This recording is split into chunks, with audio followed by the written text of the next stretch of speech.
It presents a very good program that the world can deal with very well, and if there is goodwill from the side of Israel, it should also accept this government. This is the first national unity government in the history of Palestinians. This is the first unified government that bridges the gap that was created by Oslo 15 years ago. And this is a government that represents 96% of the Palestinian voters. It's a very democratic government. It's the result of democratic elections. And believe me, if the world community or parts of the world community insist on continuing a siege on this government, this will not be a siege on Hamas. It will be a siege on the whole Palestinian people. And if it continues, believe me, the whole authority will vanish, will disappear.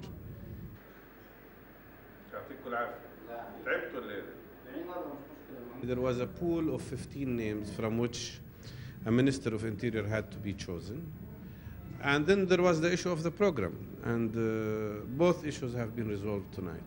And so who will be the Interior Minister? The Interior Minister will be Mr. Hani Al-Qawasmi. And why was Mr. Qawasmi chosen specifically? Well, he has an experience before in the Ministry of Interior. He was liaisoning in the civil affairs.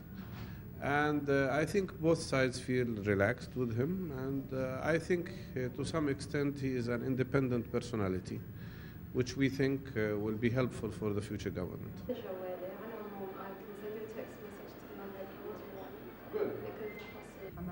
We're pretty confident that the siege will be broken.